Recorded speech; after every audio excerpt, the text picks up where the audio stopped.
Welcome to Women's Sports Weekly, where women's sports happens every day, but we talk about it once a week. I'm Carolyn. And I'm Danielle. Women's Sports Weekly is a podcast where we discuss the latest news, explore interesting stories, and share our love for women's sports. Follow us on Instagram, YouTube, and TikTok at Women's Sports Weekly Pod. Follow us and rate us on Spotify and Apple Podcasts. Also, we just created a Bluesky account at Women's Sports Weekly. So if you are on Bluesky and want to give us a follow, we are just trying to cover all the socials as per usual. Have we tweeted? Do we say tweeted on Bluesky? I don't know. You Blueskied? We fluttered. I don't know. We haven't done any of that yet, but maybe by the time this podcast releases, we'll have some things up on there. That's very exciting. So I would like to start off, because we didn't get to do this last weekend, by saying thank you to the mystery listener who picked up our tab at the 99ers when we were there watching Unrivaled games. It made me want to cry. We didn't know what to do with ourselves when we were told someone bought our drinks. We were like, wait, what do you mean? Are they going to say hi to us? This listener wanted to be anonymous, but we were told they listen every week and enjoy the pod. We would love to meet you. So I wish you came up and said hello to us. I promise we won't bite. And thank you. That is the nicest thing that someone can do. There's plenty of nice things that you could do for people, but that was so incredibly kind. I agree. So thank you. Shout out whoever you are. I hope you say hi to us next time. Our listeners are just really amazing. So you could probably find us at the 99ers bar. Yeah. But yeah, that was super sweet. I wanted to make sure we said thank you for that. Also last weekend, your family was in town. We did not talk about it just given we had an interview. So if you haven't heard the interview with Frankie De La Creta in our last episode, please check it out. This week, we're back to our regular structured podcast, so we want to share updates about what's been going on with us over the past week. So why don't we talk about your family in town? My sister, my cousin, and my aunt came into town now 2 weekends ago. And nephew. And my 3-year-old nephew, Anthony. And we had so much fun. It was very cold in Denver. We went to the rodeo together, which the stock show in Denver, it's a very Colorado thing that happens every year.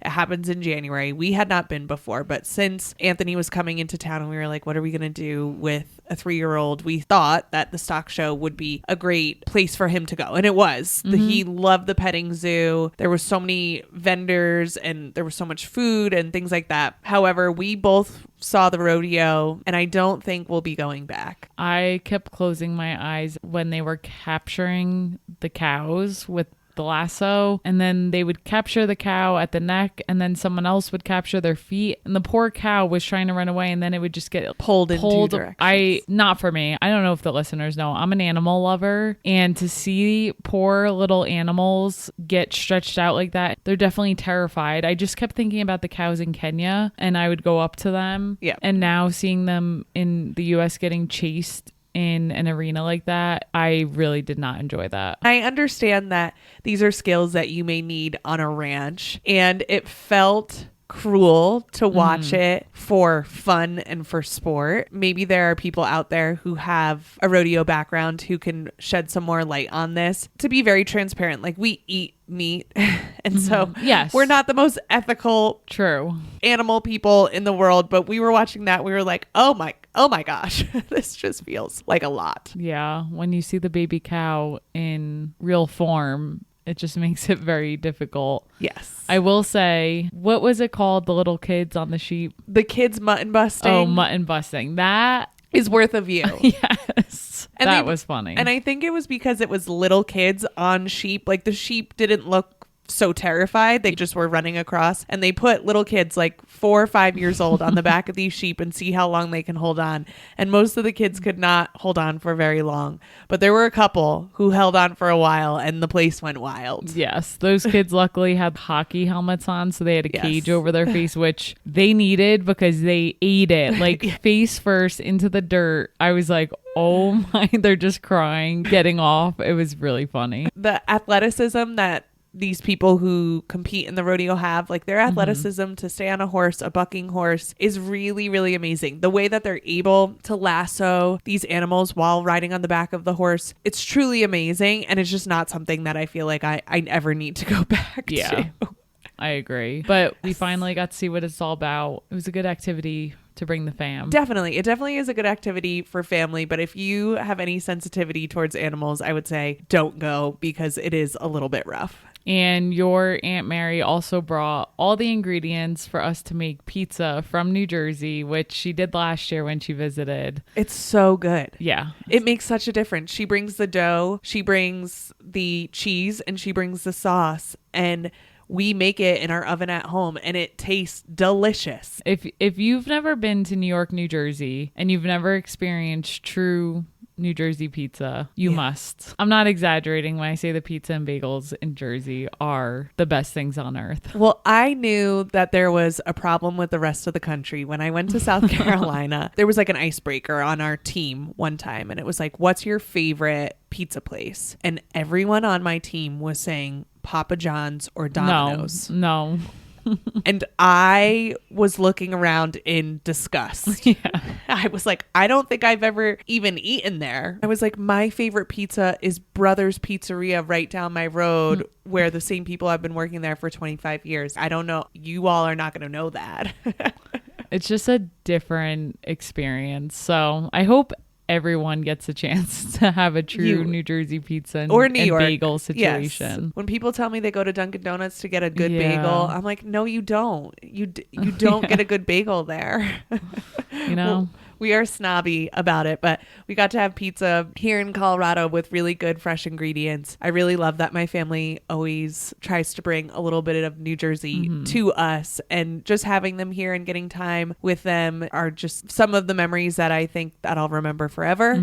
And having Anthony here, this was his first time out in Colorado, 3 years old, happy as could be, and just a trooper the whole weekend. It was really, really fun. Yeah, it was a great weekend. So I'm very happy they came. Unfortunately, after they left, I got the stomach bug this past week. Yeah. And woof.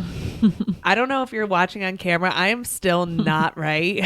I am still very much on the struggle bus. For some reason, I've been getting the stomach bug every year, pretty much since moving out to Colorado. And even before I'm pretty much due for the stomach bug every year. But this one is lasting more days than I would like. I just don't feel right. I feel super weak. I still can't eat anything. And if you know me, you know that food. What did someone you work with say? Oh, they said, I don't eat to live. I live to eat. Like, same.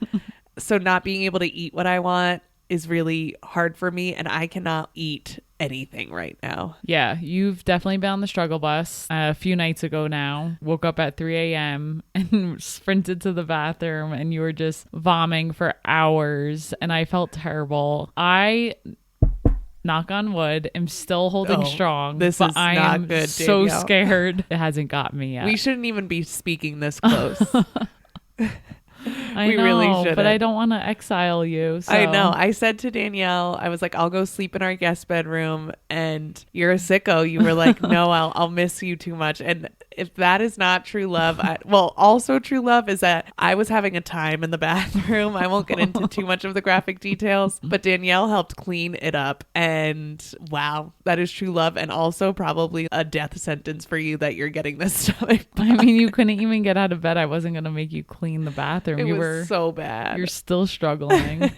Yeah, I'm still not feeling great. On top of that, this past weekend was my dad's third death anniversary, and the death anniversary just always knocks me on my butt. I really wasn't thinking about it much the past week, especially with the stomach bug, and then the day came, the 25th, and it just hits and it hurts and knocks me right back down, and I'm like, oh my gosh, it never really gets easier. It's been difficult, and I just try to give myself the space to grieve. And there were a couple moments where I was like, come on, Carolyn, just like pull yourself together. And then I was like, no, this is how this day is going to be. You do such a great job of honoring my dad. And I just like love when people reach out and have stories, and you do such a good job of that, of bringing up memories of him, where people reach out to me and send me a text. My friend Amanda sent me a text about things he used to say to us in softball. And it is so nice when people do that and when people like keep his name alive, but I just don't know if it ever gets any easier.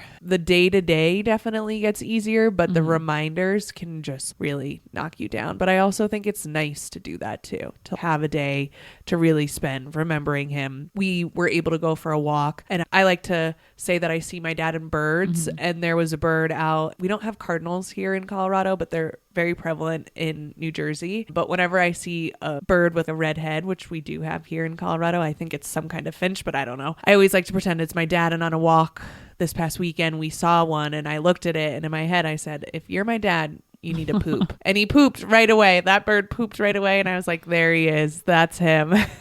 And that bird was lingering. Like, we were standing there for probably Yes. 45 seconds just staring, and a bunch of birds went away, and that bird was sticking around. Yeah. Yeah. He was like, I'm going to poop in solidarity with what you've been doing all this past week. Oh, man. But yeah, it's just hard.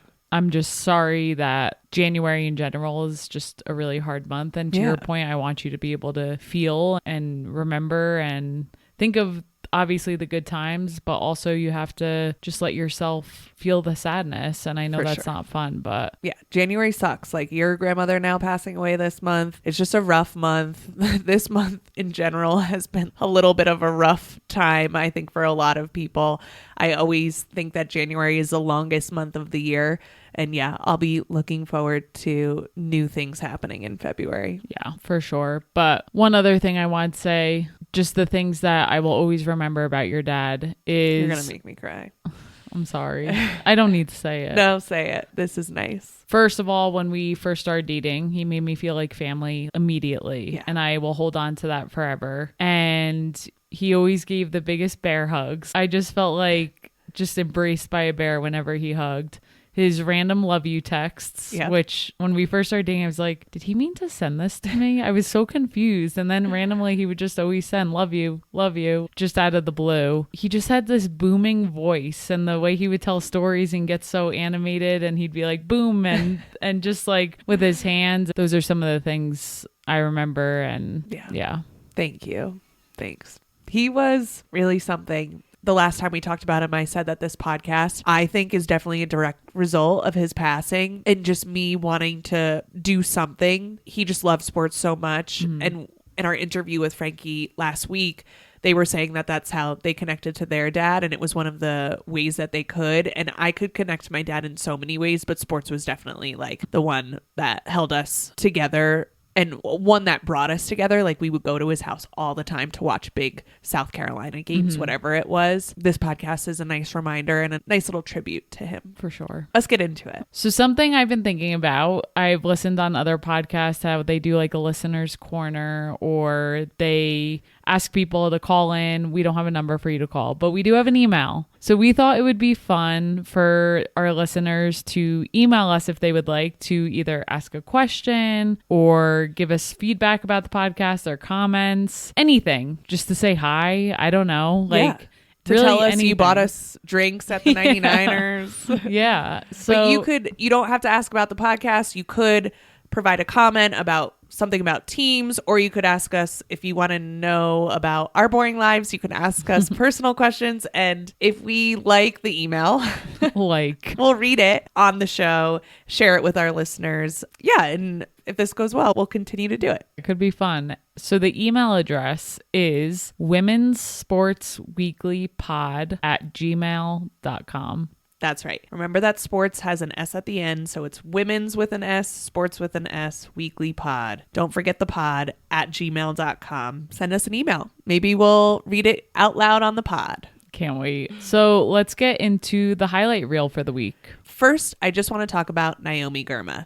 Naomi Girma played for the San Diego Wave, also a member of the U.S. Women's National Team, and she is heading overseas on a $1.1 million transfer fee. Love that for her. She is joining Chelsea in the English Women's Super League. Very exciting, a ton of money. However, this transfer fee does not actually go to Naomi Girma. Did you know that? I had a feeling, and I was going to ask, I didn't like truly look into it, but it goes to the team. It goes to the team. Yeah. Chelsea pays San Diego Wave $1.1 million to receive Naomi Girma, and then they work out their own contract. Although this does not mean Naomi Girma is getting $1.1 million, it does speak to the quality, and the stock is rising on women's players. Other teams are willing to pay a lot of money in order to get a player who they think can make an impact. And I think this will be great for Naomi Girma, although I'm so going to miss her having her in the States, especially with Denver getting a team. I would have loved to see her in person. I do think that she is going to get more recognition playing overseas and having more of an international audience watch her and see the amazing things that she can do. Everyone in the US knows that she is one of the best defenders in the world. I think this is an opportunity for the rest of the world to notice that now. We also, before we get into the deeper highlights, we need to talk about Caitlin Clark and Taylor Swift hanging out at a men's game. Okay, so we were watching football. Before anything hit the internet, I'm just sitting there on the couch while your family was there. We were all watching together and the Chiefs were on, and they pan to Taylor Swift. And I'm like, oh my God, Caitlin Clark is in the box with Taylor Swift. It was wild. Taylor Swift is just reaching over and whispering something in Caitlin Clark's ear. And I'm like, it's just so wild because for months now, you've seen Caitlin Clark has talked about Taylor Swift since she was at Iowa. She has gone to concerts recently. And of course, then she was on Travis and Jason Kelsey's podcast. And I think I said to you after, I was like, I wonder if this will result in her like meeting Taylor Swift. And you said, I wonder if this will result in Taylor Swift coming to a game. Yes. But I didn't mean the Chiefs game. I meant like a Caitlin Clark game. And then they're just friggin' sitting in the box. Caitlin Clark is also a Chiefs fan. Yes. Good for her. That was really cool to see. And it was wild. And the NFL needs women. Yeah. They clearly need star power women at their games in order to attract more people to watch. It was so interesting because we were like, oh my gosh, Taylor Swift and Caitlin Clark. And my 3-year-old nephew's like, where's Taylor Swift? He just like kept asking. He was like, I want to see her. Because your sister loves Taylor Swift. So it was really, really cool. And I just love to see this rise of women and women getting the attention that they've for so long deserved. And now like men's leagues need them there, which I love that so much. Yeah, me too. It was fun. All right, let's get into some actual women's sports. So there were, once again, a lot of great basketball games on this week. We will start by covering number 7 Texas versus number 17 Tennessee. Random fact, a few episodes ago, I accidentally said Tennessee was number 2, and I don't think you've caught it because you've never said anything about it. What? They were number 12 at the time, and I was listening. Number 2? Yeah, I was listening, and I heard myself say number 2. I was like, oh, that's not right. I can't believe a listener didn't tell us. Usually the listeners tell us when we're wrong. Like just like quick, but I caught it because I was listening. I was like, oops, they were number 12 at the time. I can't believe I didn't catch it. I know, okay. I didn't even tell you. But anyways, so Tennessee since then had dropped a few ranking. Texas number 7 versus Tennessee number 17. Texas won this game at home 80-76. We will get into it, but one thing I want to mention is this was a We Back Pat game to honor the great Pat Summitt, who I personally looked up to tremendously in high school when she was in her prime and when Candace Parker was playing there. I've talked about my love for Tennessee for so many episodes. Pat Summitt also has great books out there. It's ridiculous how good of a coach. I'm staring at a book on our bookshelf right now. Reach for the Summit is one of the books. She and Gino would always clash heads. Tennessee and UConn was such a good rivalry back in the day. I really love that they still honor Pat Summitt and keep her legacy alive because she was one of the best coaches of all time. So a We Back Pat game means that teams are standing with Pat Summitt in her fight for Alzheimer's disease. She had that and dementia. She eventually passed away from the disease on June 28th, 2016 at the age of 64. I remember watching her on the bench because when she had the disease, they kept her on the bench and you could just tell she was like not really there. And it was really hard to watch those games at that time. But to remember her and her legacy, she was the head coach at Tennessee for 38 years. I like really wonder, I know she'd be in her 70s now, but I'm like, maybe she would have still been coaching. She could have still been coaching into her 70s. And it just breaks my heart. She had a record of 1,098 wins to 208 losses over her 38-year career. She won 8 NCAA championships during that time and 32 combined SEC titles. That is ridiculous. Like I said, just cool to see that they still honor her. And this was at Texas, so it wasn't even at Tennessee. So getting more into this game, current Tennessee head coach, we had talked about when they played LSU, Kim Mulkey made a comment that she hoped Kim Caldwell had the baby on the court. Well, Kim Caldwell has since welcomed her son, Connor Scott Caldwell, so she missed this game. Assistant coach Jenna Burdett, who is in her 4th season coaching aside Caldwell, stepped in as acting coach for this game. Yes, I didn't know that Kim Caldwell had her baby, and I was like, who is this tiny little human coaching this team? I don't want to diminish anything that Jenna Burdett did in this game because I think she did amazing. I thought she did really well, yeah. She looks so young, and I don't like when people make judgments on a person based on how they look, but I was like, oh my gosh, and she did great. So congratulations to her. Yeah, I thought she coached this game really well. Unfortunately, Tennessee could not pull it off. After this game, their record was 15-4. So going in, they were 15-3. 3 of the 4 losses at the time of recording are against top 20 teams. Vanderbilt is the only unranked team they lost to. All their games were very close that they lost. Between the 4 losses at this time, there's like a 7-point differential of total. Yes, total. So all these games have been so close. They started this game out really strong. So Tennessee is really good at full court press on defense. In the first quarter at the start of the game, they were getting a few steals and easy baskets. Texas really had to work to adjust to the press to figure out how to get up the court. Quick fun fact, this was Tennessee's 13th different lineup of the season. Can you believe that? That's amazing. And I think teams are now adopting this South Carolina mentality where they're making their benches deep. Yeah. And they are going to throw at you different combinations. So you really don't know what to expect. And they are adjusting based on the defense and based on what the other team is throwing at them. I think it's a really good strategy. And the announcer said, as you can see, it doesn't really matter who starts. And that's not to disservice anyone on that team. It just, to your point, shows how deep they are. Tennessee, I really think they could be a top 10 team. They're right there. Yeah. They just need to win those close games because that does make or break a team at that caliber. So after the first quarter, Tennessee was up 22-20. Right from the start, very close. And then by halftime, Texas was up 45-40. So still a very close game. Something that killed Tennessee in the first half, Texas had 11 offensive rebounds compared to Tennessee's 2. And they scored 19 second chance points compared to Tennessee's 0. This was all in the first half. So killer for Tennessee. And they were still in this game. It was still a 5-point game at this point. Texas continued to keep the lead by the end of the third quarter with a score of 62-61. Going into the fourth quarter, continued to be a battle. It was tied at 74 with a minute to go. Taylor Jones, she's a forward on Texas, secured a huge rebound and putback with 46 seconds left off of Madison Booker's shot. The putback from Taylor Jones was incredible. She was up in the air and put it back in. Very, very cool. It was like a alley-oop almost, but off a rebound. And Tennessee was able to tie it up again at 76 points.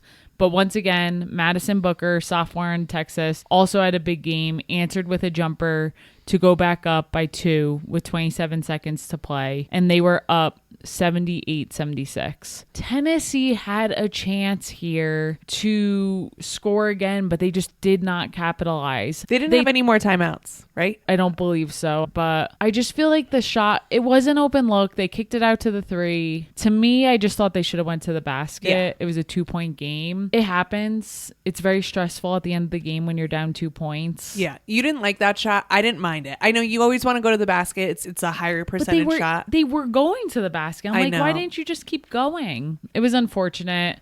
Then they ended up fouling. Roy Harmon secured the win by helping Texas go up by 2 possessions with 3 seconds to go. And that was the game there. Calling out a few top scorers on both teams during this game. Texas sophomore Madison Booker, who we've talked about a ton already this year. She was an incredible freshman last year. She's doing incredible this year. Tamika Catchings during the game mentioned that her numbers are a little down, but all her percentages are up. Mm-hmm. So even though numbers aren't as big as last year, she's being more efficient. She led all scorers with 26 points and added 6 rebounds. She also played all 40 minutes of that game. We've talked about her fitness. She just looks lean and she can just stay in the whole game. Yeah. To add to that, 6'4" senior forward Taylor Jones from Texas added 21 points and 14 rebounds for her 6th double-double of the season. I know Madison had 26 points, but when I'm looking at that game, I think Taylor Jones was the key of that game and, for sure, and helped Texas win. Tennessee was led by junior guard Ruby Whitehorn, who ended the game with 21 points, and junior forward Z Spearman also added 14 points. Also, shout out, we have talked about celebrities showing up for women's college games across the board this year. Matthew McConaughey was there with his daughter. They kept panning to him. And I just love seeing big names at these games. Yeah. Yeah, it was awesome. Did you hear what he said after the game? No. He said he thought Texas played all right, all right, all right. I love that. I gotta look that up. He didn't actually say that. He didn't? No. Why'd you do that? You know that's from a movie? Yeah, that's why it's like his signature thing. Yeah. So I thought you were being serious. I thought he was just like playing into his character. No, he didn't actually say that. Oh my gosh, I was going to wonder why I didn't see that on the internet somewhere. That's so mean. Anyways, moving along. Another highly anticipated game this week, which got moved. The weather across the country is so wacky. Who would have thought South Carolina would have all these issues with the weather that they had to move this game from Thursday to Friday? But they did, and it served. This is a big game that everyone looks forward to each year. This is a rivalry. Last year, LSU and South Carolina got in a huge fight on the court. Camila Cardoso just decided to shove. It was Flage, right? Just shove Flage to the ground. That was not great. I don't know if these teams love each other. The rivalry is there. South Carolina packed the arena. South Carolina going into this game was number 2 and LSU was number 5. And South Carolina won 66-56. So it was a pretty low scoring game. Very low scoring. But before we get into the game, there's a couple things that I need to mention about Dawn Staley. First, she is now the highest paid head coach in the history of NCAA women's basketball after signing a 5-year, $25.25 million contract extension. She is staying in South Carolina through 2030. Great news for us. Yes. We love Claps all around. Also, after she signed that contract extension, or I don't know if it was after or before, but she went to a South Carolina men's basketball game and showed up wearing a hat. And usually, I support all of Dawn Staley's fashion choices. This hat, I have a problem with. I didn't see it. It's one of those huge hats that people sometimes wear. Now that you say this, I do remember scrolling on Instagram and seeing a picture of it. It's like an oversized hat. Like those foam hats. It's foam, I guess, but it's made to look like a baseball hat, but Yes. it's like 10 sizes too big and you have to put it on your head. And I think it may have just been that she was really, really celebrating that $25 million and was like, I can do whatever I want. I hate those hats. I think you look like Pablo Sanchez from Backyard Baseball, right? Yeah, that's very true. But nothing can take Dawn Staley down. She could do whatever the heck she wants because she is rolling in the dough and she is winning on this South Carolina team. But someone needs to explain to me what the appeal is of those hats. I don't like it. I don't think she was trying to make a fashion statement, that's for sure. Not with that. Not with that hat. So getting into this game, this was LSU's first loss of the season. I still can't believe that. They've had quite a few close games that they were able to pull off this season so far. As I mentioned, the fans really just showed up for this game. South Carolina, knocking on wood again, hasn't lost at home in years. I know. It's truly amazing. There were 11 lead changes and 3 ties in the game, all of which came in the first half. We looked at each other a few times during that first half and we were nervous. I think Flage came out really strong, and sometimes when a player comes out really strong in the beginning, they kind of fade at the end or they just make hell for the other team, and I was worried. LSU was key on the rebounds. I think that's what helped them so much in the first half. In the first half, they out-rebounded South Carolina 28-19, and they even actually out-rebounded them the whole game, 51-39. And I think if you're trying to beat South Carolina, rebounding is almost number 1 at the top of the list, and they were able to do that. LSU was able to out-rebound South Carolina. It just didn't prove to be enough. Yes. Both teams were also on fire in the first quarter, and they ended up cooling down in the second. LSU led 22-21 after shooting 50% as a team in the first quarter. But then they only shot 15% in the second quarter. Like, how does that happen? Yeah, there were some adjustments made on the South Carolina side for sure. Yes. South Carolina shot 17.6% from the field in the second quarter, but they still outscored LSU 12-8 in that quarter. So going into halftime, they were up 33-30, still too close for comfort for us. Overall, this was just a very low-scoring game. I'll be very interested to see these teams play again, but let's get into the second half. Yeah, for sure. So South Carolina was finally able to gain some solid momentum in the middle of the third quarter when they went on an 8-0 run to make the score 45-36. I looked at you at one point. This was the largest lead of the game, and I remember looking at you. I was like, okay, we should be good. And then I was like, actually, LSU has come back in many games. I should just keep my mouth shut. Yeah. I was like, you just better go walk around this room now and knock on all the wood. I know. Something important to note is LSU entered the game with the number 3 scoring offense in the country, averaging 90.6 points per game, which is insane. But they only scored 56 points on Friday, which goes to show how well South Carolina played on defense during this game. There were a ton of blocks, steals. South Carolina was not messing around. No, they look great. Raven Johnson at one point scored a layup. Oh, yeah. Turned around, pretended she was going the other way, and then picked off the inbound pass and scored again. And that can really just deflate a team. Yep. And the Colonial Life Arena went wild. Yes, very fun to watch. So the scoring for this game, yes, we talked about it was low scoring. It was also pretty spread out evenly across both teams. No one had a huge game. Junior Flau'jae Johnson and sophomore Michaela Williams led LSU with 13 points each. And senior Anissa Morrow had another double-double, which is now her 93rd in her career. She is so good on the boards. Yeah, she's a rebounding monster. I can't even fathom that. I think I had one double my senior year. Every time we are watching basketball, Danielle's like, why couldn't I be this good? Oh, and all the time. Danielle, the answer is because you had one double-double.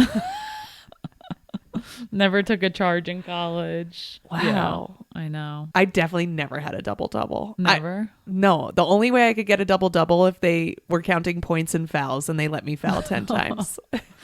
Yeah, I was a scorer. My rebounding, I was shooting threes, so I wasn't getting much rebounds. No long rebounds? Yeah.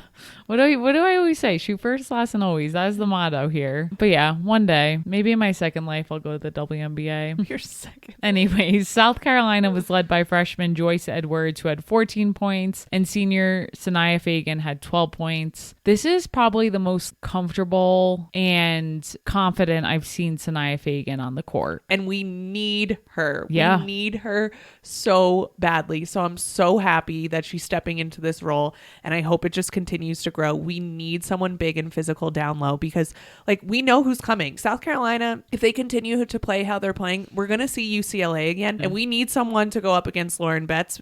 And we had that last year in Camila Cardoso. It's not as clear this year who that is for the Gamecocks. And I'm like, Sanaya Fagan, you can be it.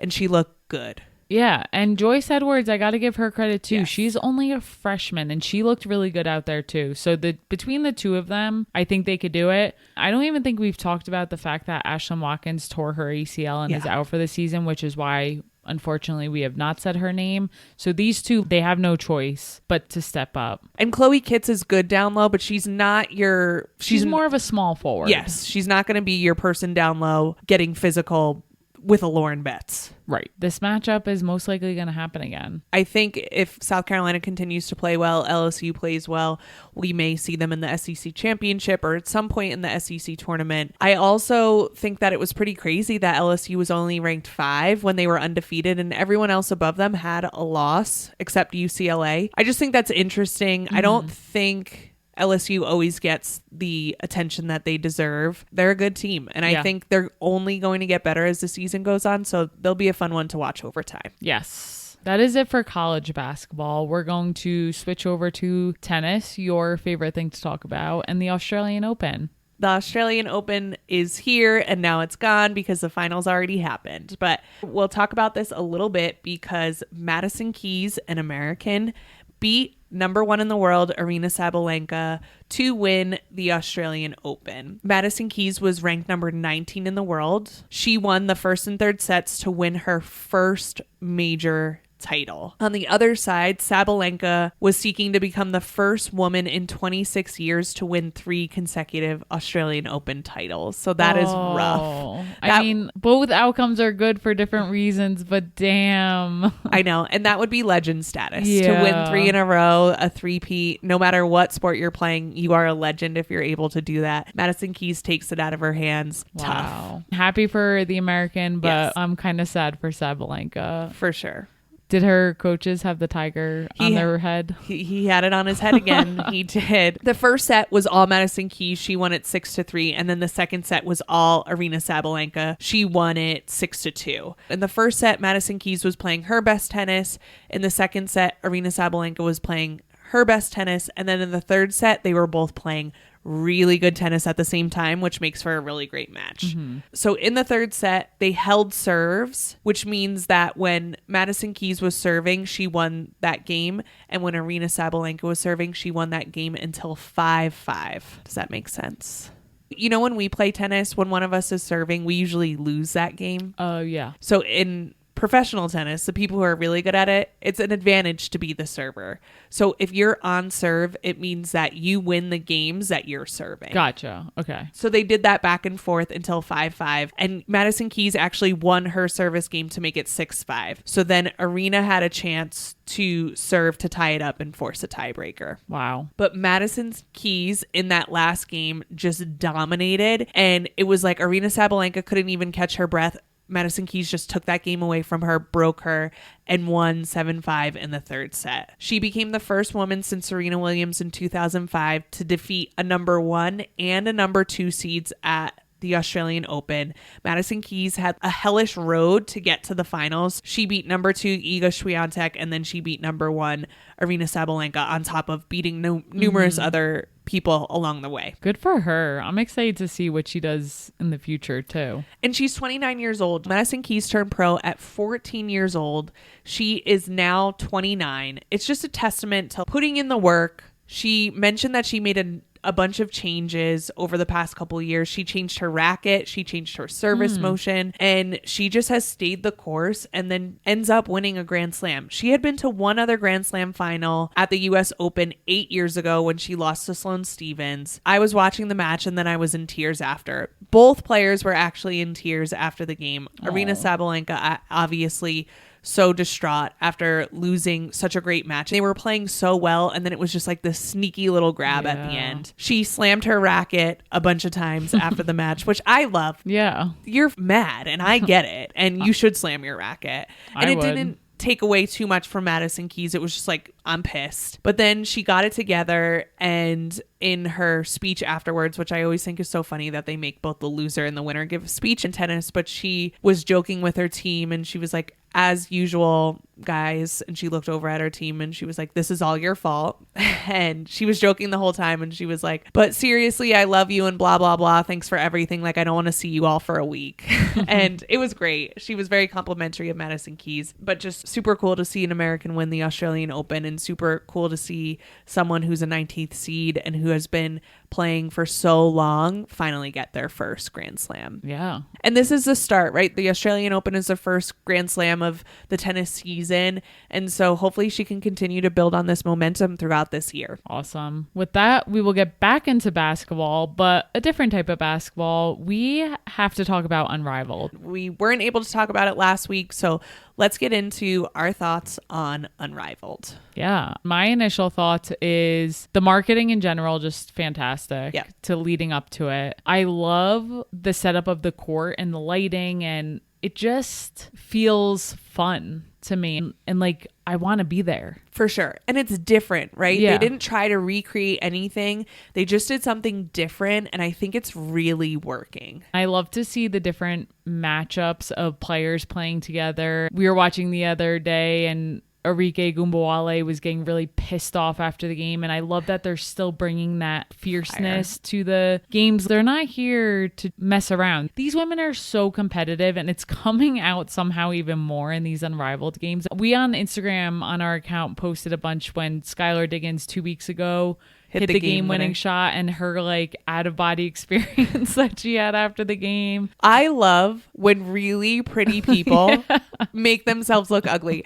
I love it. She looked possessed in the pictures they got of her making that. I'm not even gonna do it because I just won't do that to myself. No, I won't do it to myself. So we can screenshot it and post it on our socials. It was so funny. And like Arike going at the refs and the game winners, these women just go nuts, and I just love it. Kayla McBride hit a game winner, and she was doing some weird dance. Anyways, talk a little bit about the structure so people understand why there's all these game winners happening. First of all, they're playing on a smaller court, which is good because they're going back and forth. They're not playing on a half court, but it is smaller. However, some people are really struggling in this.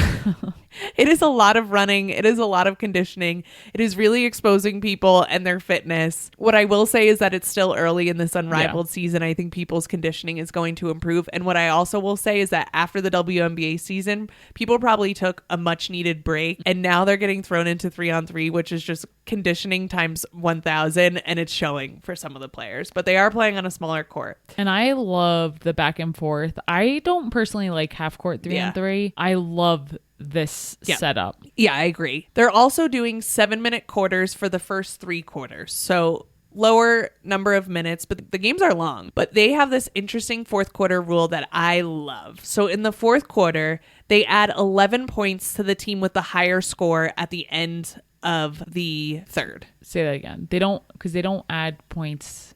Okay. At the end of the third quarter, they look at both teams and they look at who has the higher score. So, for example, if the Lunar Owls were up 52-45, they would look at the Lunar Owls score, and they would add 11 points to it. So 52 plus 11 is... I don't know why you didn't just go with like a 50. I was like... 52 plus 11 is 63, okay? So that is a score that each team needs to get to in the first... Tongue twister. In the fourth quarter. Does that make sense? So how I would explain it is if the Lunar Owls had 50 points and they were up, the score to win would be 61. Correct. I don't know why you gave yourself hard numbers there. We're not math teachers, people. Both are trying to reach that magic number. The plus 11 of the current team that is up. I know it sounds confusing, but it's really not. Just Google it. Just watch, because they put the score that you need to get on the screen in the fourth quarter. But what I love about this is that every game ends in a game winner. So everyone's pressing to get those 11 points in the fourth quarter, or more if you didn't have that many points, or more if you were or more for the team that is behind. Yes. Thank you. Oh my God. It is the virus still playing with your brain. You have not eaten enough. I am so unwell right now. I don't even know how we're doing this right now. I need to go back to bed and eat some more broth. But anyway, I love that every game ends on a game winner. It has been incredibly fun to watch. I think the Laces are the team for me that I'm like, whoa, they are scary good. So last Friday when they played, they gave Team Vinyl their first loss. Jackie Young wasn't even playing for the Laces, but they have Kayla McBride on the team, who is so good on this 3-on-3 format. She's just a monster of a player. So good. And then they have Tiffany Hayes, who's becoming my favorite player in this league to watch. They have Alyssa Thomas, just a beast. And then Steph Dolson and Kate Martin, who put in great time and great minutes the entire time. 3-on-3 is such a different game from 5-on-5. So it's so interesting to see who does great in it and who does great in the WNBA and then who does great in both. And that's really been what I've been enjoying watching. Also, like I said before, curious to see as the season goes on how players make adjustments and how they continue to grow their game. So I've just really loved all of this. On top of that, the content is top notch. Marina Mabry is not playing right now due to a calf injury, but she's making food for Dejanay Carrington. She is putting on horrible dance moves on the internet. It seems like there is a lot of recruiting going on because free agency time is happening. And honestly, Satu Sabali is lighting it up for the Phantom. They call, prior to her injury, if you haven't watched the WNBA prior to this last year, her nickname is the Unicorn. Like, she is just a sick player. She's so good. Natasha Cloud, I heard her offering up her apartment to Satu Sabali if she would come over to the Phoenix. So it just seems like a really good time that these players are having. They're joking around with each other. Teams are coming in and they're booing the other team while they're practicing. I just would love to be part of it. Same. I can only imagine the conversations that they are having. Yeah, and so much more is what I also like to imagine. Yeah. What else is happening behind the scenes with over 50% of them being queer? And that's only the ones who admit it. So yeah, it's got to be fun. Can we plan a trip to Miami? Yeah. Once that. I can't go right now, but once I can get a solid food down my mouth, I'd be happy to go. That could be your present to me. Okay. For what? Just existing. Yeah. For cleaning up the bathroom. I'll get right on that. Just existing. I think we need a vacation. For sure. Let's get into what we're looking forward to this week. Danielle, what do you got? More basketball. NCAA women's basketball. Number 15, Oklahoma is playing number 5, LSU on Thursday, January 30th at 7 p.m. on ESPN2. How about you? I am looking forward to the PWHL. The Ottawa Charge are taking on the Montreal Victoire on Wednesday, January 29th at 7 p.m. Eastern Time, and you can watch on YouTube. Canadian matchup. A Canadian matchup. Should be a good game. It should be because they're both near the top of the table. So we'll see what happens. Now it's time for me to go to bed. So that's it for this week. We will see you next week on Women's Sports Weekly. In the meantime, watch women's sports, rate and subscribe to the pod on Spotify, Apple, and YouTube. Share the podcast with your friends. Keep sending us topics you want us to cover on Instagram at Women's Sports Weekly Pod. Send us an email. Thank you so much for joining us, and we'll see you next week. Bye-bye now.